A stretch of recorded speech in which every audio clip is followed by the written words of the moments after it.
ॐ भूर्भुवः स्वः तत्सवितुर्वरेण्यं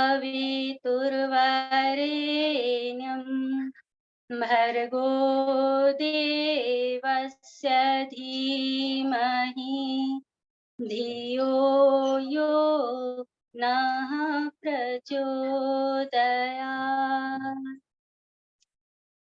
शक्ति स्वरूपा माताओं बहनों एवं देवतुल्य भाइयों, हम सभी आज ऐसे विलक्षण युग में जी रहे हैं जिसमें हम सभी देखते हैं कि चारों तरफ चरित्रहीनता और चारों तरफ हाहाकार मचा हुआ है। लेकिन जिस विश्व क्रांति का युग निर्माण का लक्ष्य लेकर हम अग्रसर हो रहे हैं, वह तभी संभव होगा जब मनुष्य समाज में आदर्शवाद, कर्तव्य परायणता, आत्मीयता, दाता, सेवा भावना जैसे गुणों का विकास हो। श्रेष्ठ गुणों से ही मनुष्य की महानता प्रकाश में आती है। संपत्ति, शिक्षा, स्वास्थ्य, सेवा, संगठन आदि विभूतियां कितनी ही बड़ी मात्रा में हम क्यों न प्राप्त करें, लेकिन हम सभी जानते हैं कि ये जब अगर गलत दिशा में जा रहे हैं, तो वह और भी ज़्यादा भयावह हो जाती है। इसलिए विश्व शांति की दृष्टि से श्रेष्ठ सद्गुणों की संपदा को ही इस संसार में बढ़ाना अति आवश्यक है। और इस श्रेष्ठ गुणों के विकास के लिए, उनके समुचित उन्नति के लिए बाल संस्कारशाला का निर्माण किया गया और इस बाल संस्कारशाला में एक आधार स्तंभ जैसे भूमिका निभाने वाले हैं, ये हैं हमारे आचार्य जी। तो आचार्य जी सर्वप्रथम उनका जो गुण होता है, उनका जो व्यवहार होता है, वे अपने आचरण से ही बच्चों को शिक्षा देते हैं। वास्तव में आचार्य संस्कृत के शब्द है ना, तो आचार्य का वास्तविक अर्थ क्या होता है? जो कि वह अपने आचरण से शिक्षा देता है। एक आचार्य एक शिक्षक होता है, लेकिन जो क्या है उदाहरण के द्वारा नेतृत्व करता है। तो आइए हम सभी पहले जानें कि एक आचार्य के अंतर्गत उनका व्यक्तित्व कैसे प्रभावशाली हो, कैसे उसका व्यक्तित्व ऐसे प्रभावशाली हो कि वह अपने आचरण से, अपने व्यवहार से बच्चों को शिक्षा दे और वो बच्चा उनकी शिक्षा को प्राप्त करके राष्ट्र निर्माण में अपनी अहम भूमिका निभा सके। तो माताओं बहनों, बाल संस्कारशाला के अंतर्गत एक आचार्य का व्यक्तित्व व उसकी भूमिका प्रभावशाली कैसे बने, आइए इस पर हम सभी चिंतन मनन करते हैं। हम सभी देखे हैं कि आचार्य जब बाल संस्कारशाला में जब जाते हैं, तो फिर उनका जो सबसे सर्वप्रथम बच्चा जो देखता है, तो देखता है तो सर्वप्रथम क्या देखता है? उसके आचरण को देखता है और आचरण तो बाद में आता है, लेकिन सबसे पहले वह उसकी वेशभूषा को देखता है। तो इसीलिए बहनों की जब आचार्य जब बाल संस्कारशाला लेने के लिए जाए, तो उस वक़्त उसका पहनावा कैसा हो? बिल्कुल शालीन हो। शालीनता पूर्वक हो और बिल्कुल फैशन परस्त ना हो, जिसमें कि उसकी फैशन परस्ती हो, इसका बाल, उसके वेश विन्यास ऐसे फूहड़पन लिए हुए ना, क्योंकि बच्चा जो देखेगा उसी को ही वह अपने आचरण में लेगा। जब हम बच्चों को सिखाएँगे कि सादगीपूर्ण अपना जीवन जीना चाहिए, सादगी से ही सफलता की ओर हमारा बढ़ने वाला प्रथम कदम होता है करके। जब हम इतनी बड़ी-बड़ी बातें कर रहे हैं, लेकिन हमारा व्यवहार खुद देखेंगे, हमारा आचरण खुद देखेंगे कि हमारा सबसे पहला वेशभूषा कैसा है, इस प्रकार से फूहड़-तपन लिए हुए है, फैशन परस्त है। तो इसलिए सर्वप्रथम हमको अपने अ, वेश विन्यास की तरफ ध्यान देना है, बिल्कुल सादगीपूर्ण। और जो भाई जा रहे हैं बाल संस्कारशाला की क्लास लेने के लिए, वो पैंट, शर्ट, जीन्स, टी-शर्ट ये सारी चीज़ें ना पहने। और बहनों के लिए तो सबसे ज़्यादा यानी कि आकर्षक साड़ी होता है। साड़ी में क्योंकि बच्चा जब साड़ी पहने हुए आचार्यों को देखते हैं, आचार्या को देखते हैं, तो फिर उनमें उनके मातृत्व की भावना जागृत हो जाती है, क्योंकि उनकी माएँ भी साड़ी पहनती है ना। तो इस प्रकार से क्या है कि सादगीपूर्ण अगर हम अपना परिधान रखते हैं, तो बच्चों के सामने हमारा जो भी हम बातें करना चाह रहे हैं, वो बहुत सारा प्रभावशाली होगा। इसके बाद क्या है कि हमारा स्वभाव, अब ऊपरी पहनावे के बाद आता है हमारे स्वभाव की ओर। हमारा स्वभाव कैसा हो? एकदम सरल हो। सौम्य हो और साथ में आकर्षक व्यक्तित्व भी हो। सरल कैसा? कि कोई भी आपसे कोई भी व्यक्ति मिल रहा है, कोई भी बच्चे मिल रहे हैं, कोई भी अभिभावक मिल रहे हैं, तो फिर वो बिल्कुल आपसे घुल-मिल जाएँ। ऐसा आपका स्वभाव बिल्कुल सरल हो और सौम्य, सौम्य का मतलब बिल्कुल तरल हो। ऐसा नहीं कि उनको आपसे मिलने के लिए एक बार सोचना पड़ जाए, बिल्कुल डर लग जाए कि ऐसा गंभीरपूर्ण अगर हम अपना व्यक्तित्व बना के रखेंगे। तो इसीलिए क्या है कि हमको अपने स्वभाव को भी बिल्कुल सौम्य रखना है, बिल्कुल मधुरतापूर्ण रखना है, जिससे कि हमारे संपर्क में आने वाले हर व्यक्ति सहजता से हमें अपनी बात भी कह सके और हमारे सामने अपनी समस्याओं को भी रख सके, बिल्कुल घुल-मिल जाएँ और खुलकर बातें कर सकें। ठीक, अब इसके बाद क्या है, ये तो हमारे वेश विन्यास की तरफ हो गया और हमारे व्यवहार की तरफ हो गया। ठीक, अब इसके बाद आता है कि जब हम कक्षा में जाते हैं, क्लास लेने के लिए जब हम कक्षा में जाते हैं, तो सबसे पहले हमको क्या करना है, आचार्य डायरी बिल्कुल हमको तैयार रखनी है। जैसे हम स्कूलों में देखिए कि स्कूल में जब जाते हैं ना तो जैसे टीचिंग प्लानिंग ये लोग करके जाते हैं, टीचिंग डायरी इनकी होती है ना? तो उसी प्रकार से एक आचार्य को पूर्ण योजना के साथ में बिल्कुल व्यवस्थित तरीके से, मानसिक रूप से बिल्कुल व्यवस्थित तरीके से उनको क्लास में जाना है। आप सभी जानते हैं कि बाल संस्कार शाला में 4 कालखंड होते हैं, तो इन चारों कालखंडों का किस प्रकार से हमको सुनियोजन करना है, प्रथम कालखंड में कौन से मंत्र लेने हैं और किस प्रकार से बच्चों को इसमें कौन-कौन से शब्द का प्रयोग करते हुए उनको जोड़े रखना है, ये प्रथम कालखंड के अंतर्गत आ गया। द्वितीय कालखंड में कौन से सद्वाक्य लेने हैं, उसके अंतर्गत कौन से दृष्टांत देने हैं, कहानी कौन-सी लेनी है, ये सारी बातों को अगर हम लोग क्या है कि सूचीबद्ध करके रखेंगे, डायरी में अगर हम लोग सुनियोजित तरीके से लिख के रखेंगे, तो यकीन मानिएगा हम जो जितना हम लोग समय लेके जा रहे हैं, वो समय का हम लोग बिल्कुल सही तरीके से उसका हम उपयोग कर पाएँगे। क्योंकि अव्यवस्थित तरीके से रहेंगे अगर हम लोग क्लास में जाके तो इससे क्या होगा कि हमारा समय भी व्यर्थ जाएगा और बिल्कुल कहना चाहिए कि गलत मार्ग की ओर हमारे विचार भी चले जाएँगे और उसी की ओर बढ़ते चले है ना? तो क्या है कि इसके लिए हमको इसके लिए सर्वप्रथम आप लोग देखे होंगे बाल संस्कार शाला की दर्शिका पुस्तक है। उस पुस्तक में आचार्य डायरी इसके अंतर्गत दी गई हुई है पृष्ठ नंबर 13 में। तो इसका आप लोग ज़रूर पठन करके जाइएगा। अब आचार्य डायरी हो गई, है ना? आचार्य जिसको साप्ताहिक डायरी भी कहा जाता है। अब इसके बाद में आता है आचार्य डायरी के बाद भी ये कि दूसरी बात ये कि आप जब क्लास में जाएँगे तो बच्चों के बीच में आप लोग नज़रें मिला के उनसे बातें करें। नज़रें जब आप लोग मिला के बातें करेंगे तो इससे क्या होगा कि सामने आपका एक तो आत्मविश्वास भी बढ़ेगा। जो भी विषय को आप लोग रख रहे हैं, उस विषय को पूरे आत्मविश्वास के साथ में आप लोग सामने बच्चों के बीच में बातें कर पाएँगे। और दूसरा ये कि प्रभावशाली होगा, आप जो भी बातें कर रहे हैं ना, वो बहुत ही प्रभावशाली होगा, अगर आप लोग किताब देख के बातें नहीं कर रहे हैं तो। आप लोग देखे होंगे, अगर जितने भी यानी कि हमारे वरिष्ठ दीदियाँ हैं, वरिष्ठ भाई साहब हैं, वो लोग जब कहते हैं, अपने बातों को करते हैं, तो उनकी बातें सीधे हमारे हृदय को पहुँचती है और पूरे हृदय को झकझोर देती है। किस लिए? कि सामने वाले व्यक्ति क्या है कि वो अपने जीवन से सीखे हुए उन अनुभवों को शब्दों के माध्यम से हमारे बीच में परोसते हैं। तो उसी प्रकार से अगर हम बच्चों के बीच में जो भी बातें कर रहे हैं, वो किताबी बातें ना करके रट्टू तोते की तरह रट कर ना करके, बल्कि अगर हम इसको क्या करेंगे, बिल्कुल जीवंत रूप में उसको सामने बच्चों के सामने परोसेंगे, तो यकीन मानिएगा आपकी वाणी जो कहना चाह रही है, वो निस्संदेह बच्चों को बिल्कुल प्रभावित करेगी। तो इस बात का बिल्कुल आप सभी ध्यान रखिएगा कि हम कभी भी रट कर ना बोलें और दूसरी बात एकदम रटा-रटाया ना बोलें और ये कि बिल्कुल कॉपी पुस्तक को देख के ना बोलें, ठीक? अब इसके बाद आता है दूसरा कि हम लोग कहते हैं कि जब बाल संस्कार शाला जब खोला जाता है, तो अभिभावक, आचार्य और बालक इन तीनों के समन्वय से ही बिल्कुल क्या है कि व्यवस्थित रूप से यह आगे निरंतर चलते चलता है।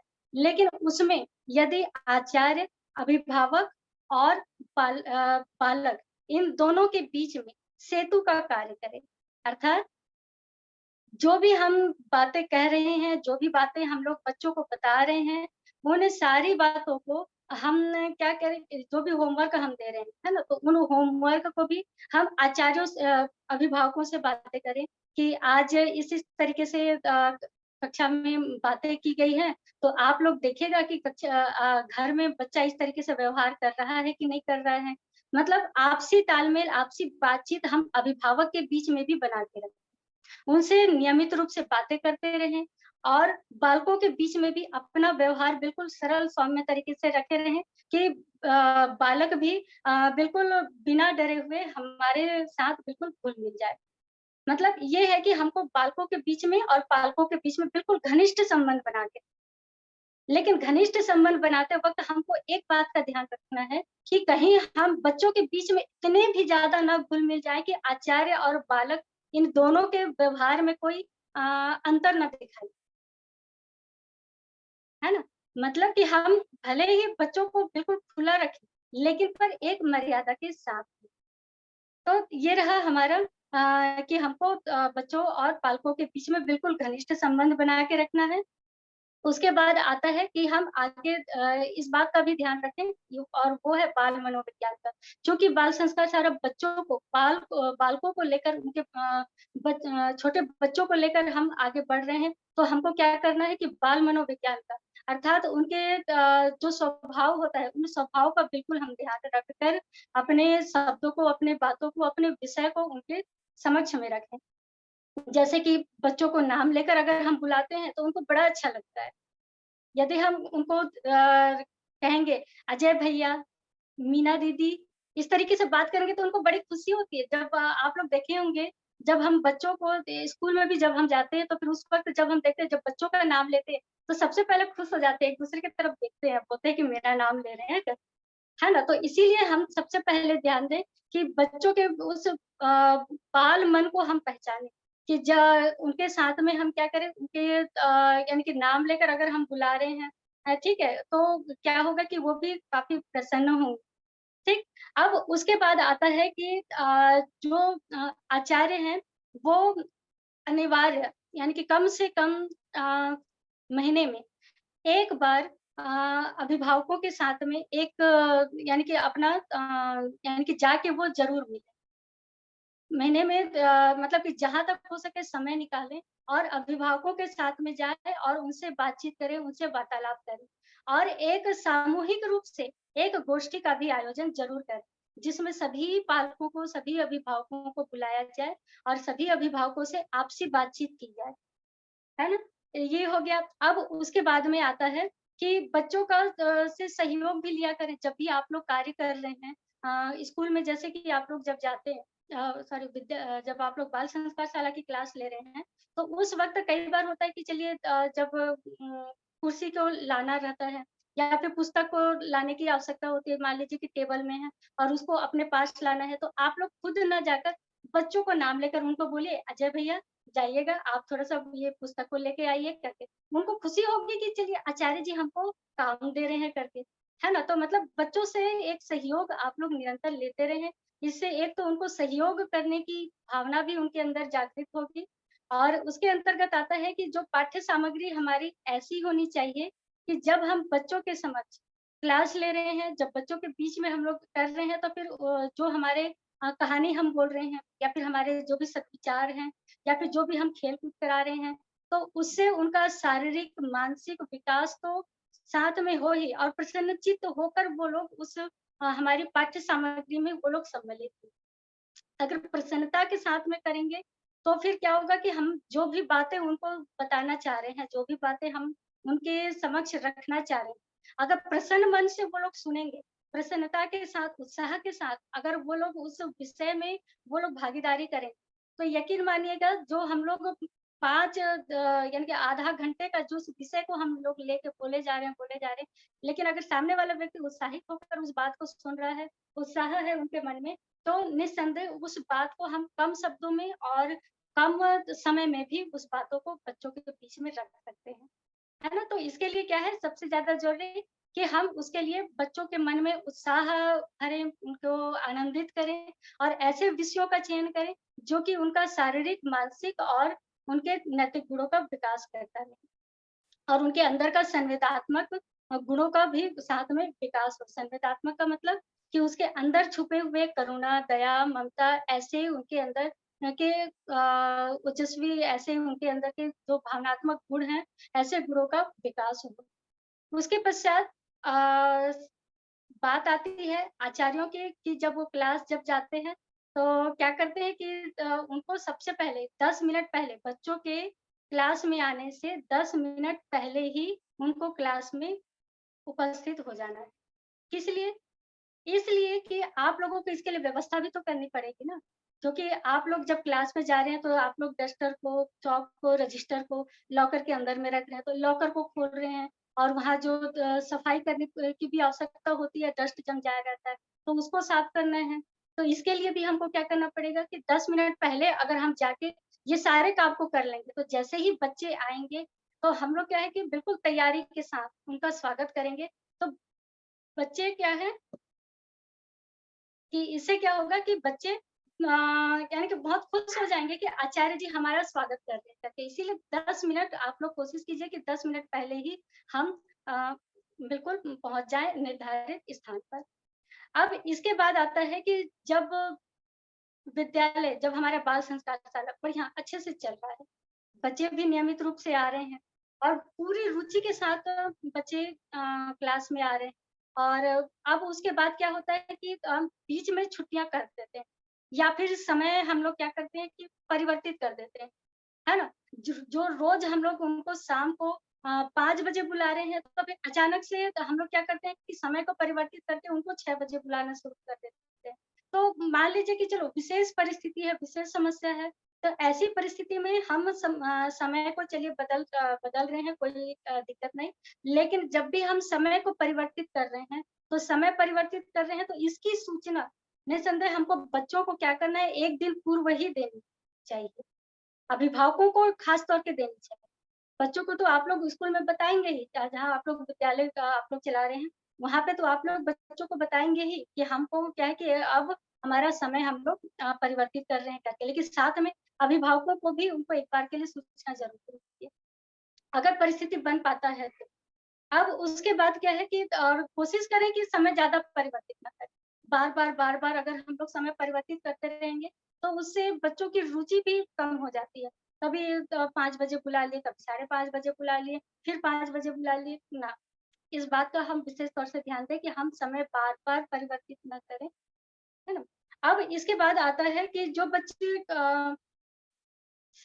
भी बच्चों को हम सिखाना चाह रहे हैं, जो कि हम शुरू से बोलते आ रहे हैं कि जो भी हम बच्चों को सिखाना चाह रहे हैं, उसको हमको क्या करना है कि अपने व्यवहार से बच्चों को सिखाना है।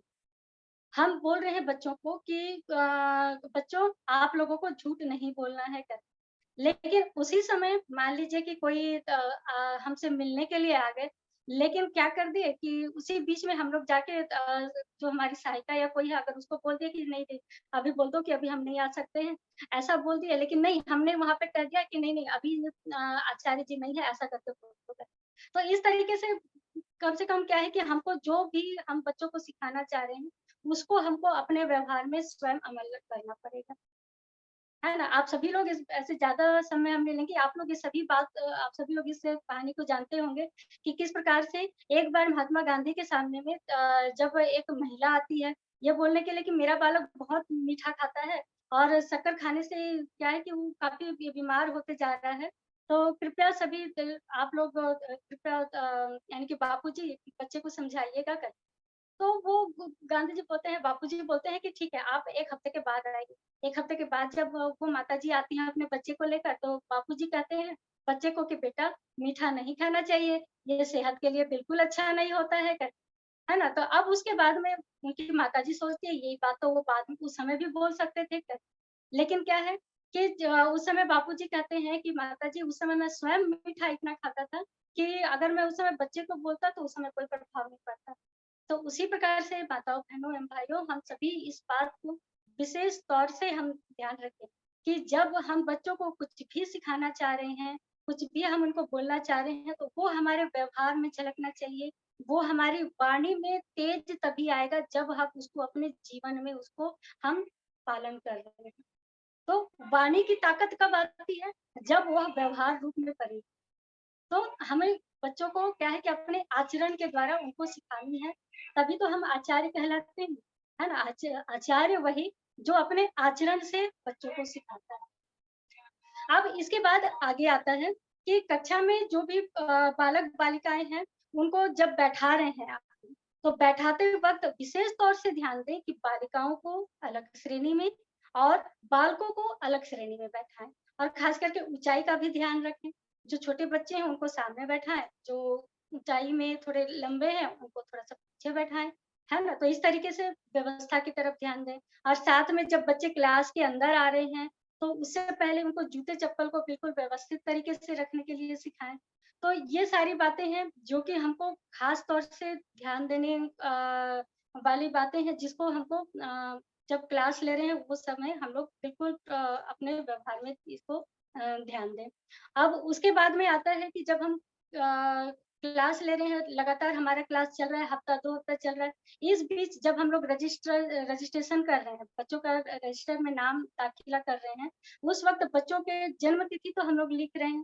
तो जन्म तिथि लिखते वक़्त आपके पास जो कैलेंडर रहता है, उस कैलेंडर में आप लोग ख़ास तौर से ये बात को आप लोग ध्यान दीजिएगा कि जो बच्चे का जन्म जनवरी में है, तो जनवरी में जिन-जिन बच्चों का जन्म आता है, तो उस तारीख को आप लोग बिल्कुल ये कर दीजिए, चिन्हांकित कर दीजिए। ताकि हम लोग ये ध्यान दें यानी उस समय हमारे मस्तिष्क में भी रहे ये बात कि इस माह में हमारे इन-इन बच्चों का जन्मदिन है करके। इससे हमारा याद भी बढ़िया रहेगा कि हम लोगों को फिर रजिस्टर देखने की ज़रूरत नहीं पड़ेगी, है ना? तो अब उसके बाद जन्मदिन मनाने का तो इसमें रहता ही है ना? और कोशिश करें कि जन्मदिन भी बिल्कुल दीप प्रज्वलन के माध्यम से बिल्कुल मनाएँ करके और बहुत ही उत्साहित तरीके से बच्चों को बिल्कुल दें और कुछ भी अगर हम लोग प्रतियोगिताएँ करा रहे हैं, है ना? तो और कुछ भी यानी कि उनको मंत्र बोलने के लिए अगर इनको हम कह रहे हैं, मंत्र बोलने के लिए अगर हमको इनको सिखाना है, तो हम लोग सिर्फ़ इनको बैठा देंगे और मंत्र हम उच्चारित करेंगे, वो हम लोगों को दोहराएँगे, फिर हम बोल रहे हैं दोहराएँगे। ये हम हफ्ता भर भी करते रहेंगे ना, तो फिर भी बच्चे उस मंत्र को जल्दी को नहीं सीख पाते। वो लोग कब सीखते हैं जब हम उनके बीच में प्रतियोगिता करा देते हैं, है ना? प्रतियोगिता जब हम इनको करा देंगे कि आप लोग इस मंत्र को जो यानी कि जहाँ तक यानी कि जितना जो मंत्र गुरु मंत्र जितना ज़्यादा आप लोग याद करके आएँगे, उन लोगों को आप लोगों को क्या क्या है पुरस्कार दिया जाएगा फिर, है ना? जो भी मंत्र को याद करके आएँगे, उन लोगों को पुरस्कार दिया जाएगा करके। अब उससे क्या होगा कि हर बच्चा याद करके आने की कोशिश करेगा कि यदि आचार्य जी हमको पुरस्कार देंगे करके, है ना? तो ये पुरस्कार की भावना और पुरस्कार में भी क्या देना है, कोई महँगी-महँगी चीज़ें नहीं देनी। ऐसी-ऐसी चीज़ें देनी है जिससे कि बच्चे भी खुश हो जाएँ। जैसे उनको क्या बोलते हैं कलर पेंसिल जो रहता है, वो काफ़ी सस्ती रहती है ना? तो कलर पेंसिल देंगे जिससे कि आप लोग चित्रकारी जब सिखाएँगे क्राफ्ट के अंतर्गत तो उस समय उनका काम भी आ जाएगा।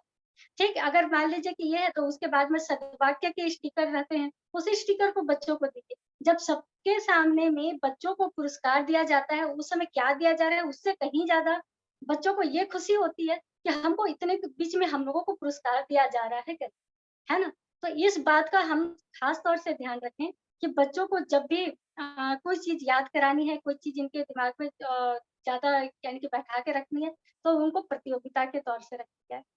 है ना? और उनको पुरस्कृत भी किया जाए। ये बातें हो गई। अब इसके बाद में क्या आता है कि कक्षा के दिन जब भी कक्षा छोड़कर अन्य कार्य के लिए आप लोग जा रहे हैं, है ना? मान लीजिए कि आवश्यक जो हम आपको अभी 2-3 यानी कि मिनट पहले जो हम आप लोगों को बोले कि समय को परिवर्तित नहीं करना है करके और मान लीजिए परिवर्तित कर भी रहे हैं, तो पूर्व सूचना ज़रूर दें करके। है ना? तो ये बात भी करें और स्थान को भी जब आप लोगों को परिवर्तित करना है ना? समय तो परिवर्तित कर रहे हैं लेकिन स्थान भी जब परिवर्तित करना है तो उस वक़्त भी आप लोग ध्यान दीजिएगा कि हम ज़्यादा ना करें करके, है ना? ज़्यादा समय का प्रयोग ना करें और ज़्यादा करके स्थान को भी ना परिवर्तित करें।